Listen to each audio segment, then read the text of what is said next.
I will start my speech in 3, 2, 1. Thank you for the time and place, ladies and gentlemen. Good afternoon, as well as educators. I am KURNIA Putri as the first speaker of the opposition team here in SMA 44 Jakarta. For the motion of today is this House would adopt student loan mechanism in Indonesia. I am here as the first speaker of the opposition team, will state my rebuttals as well as my argument.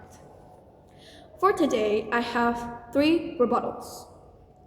For this first rebuttal of the proposition team, it is stated that the scholarships are not enough to pay these universities.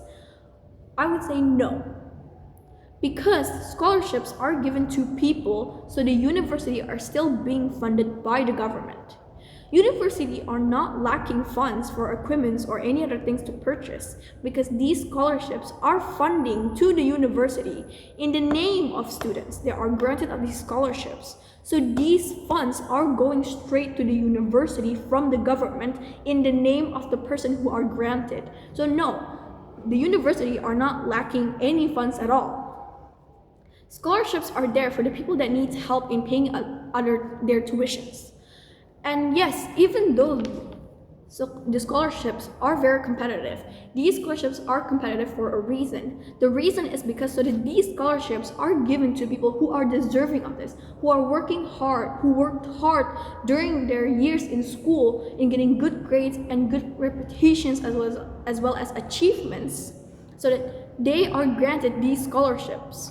And even if KIP Kuliah or reduction or any other scholarships are competitive and cover only a few bits of this tuition, it is still a reduction, and many students prefer to pay this reduction or even 50% cover payment than no help at all in paying tuitions or no reductions at all. My second rebuttal is when they said that these capable individuals are leaving Indonesia because they think they have more opportunities abroad. Well, yes, they will, and that says a lot about the workforce we have now. Because these individuals who are more than capable and skilled see that they are given more opportunities abroad than in Indonesia itself. Or they think that their current jobs are not paying them enough to pay back these loans. The proposition argument states that workflow will be opened by the government so that people can pay back these loans, but it clashes with the proposition other argument that states government will have their money back by student loans because the government wants people to pay back these student loans so they get their money back. That is a very much of a clash, because opening up more workflows actually make the government lose more funds, because they either have to sponsor these companies to hire people, or they open work in the government institution itself to have these workflows.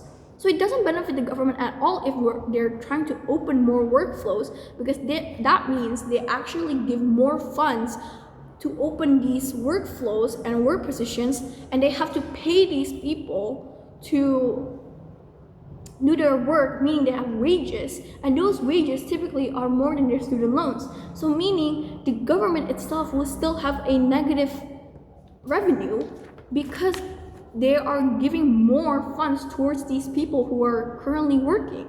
So if we're focusing on the fact that the government opens to return these capable individuals can get more money from working abroad, then they can pay back with the money that they have currently right now abroad with no issue, which again, the proposition argument clash with each argument that they have stated. For my third rebuttal, there's long life debt. It's better because it opens more doors and more exposures towards education, which I think that is such a way worse argument, because long life debt will drown lower income families more. So no, it is not better than not going to education at all, because these debts will get more and more burden towards these families. So even if it does give you more exposure to education, there are many community colleges that still have a much affordable tuition. And now with our digital age, there are many online universities classes that doesn't even break the bank for anyone. For today, I have one argument stated. So, having a student loan mechanism will put a hefty long-term debt for students once they're graduated and have a job. Because most fresh graduates don't have immediate big salaries, and most are probably starting out in the workforce. These fresh graduates are most likely still trying to find jobs or are still unpaid interns, therefore they don't have enough stable income yet to pay back these loans. And yes, even if we do state back the Singaporean government student loans, those loans still have interest. The interest will be applied upon graduation. So the moment where these students graduate, they will be given interest. And even if they are one of those lower income that have been granted, let's say the same as the Singaporean government student loans, which give an exempt of 5-year gap, they are still given interest.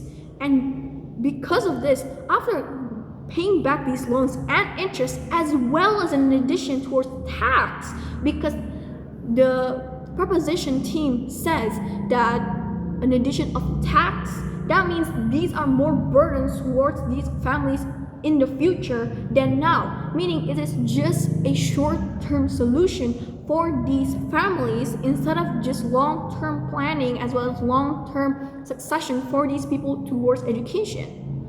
Let's say, for example, if someone gets a job that pays around 2 million rupiah a month that is living in Jakarta, how are they able to pay the student loans plus interest as well as the tax when they themselves doesn't have enough money to fund it themselves or to fulfill all their needs?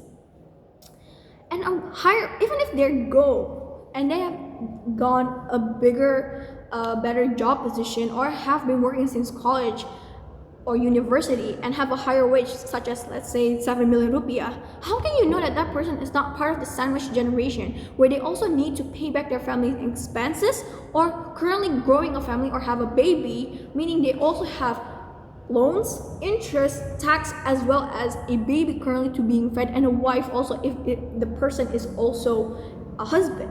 And that is why long-term or long life debt is never better than just finding another university that could be more affordable, or just pay it, or just find KIP Kuliah or any other reductions or scholarships in helping to pay these tuitions.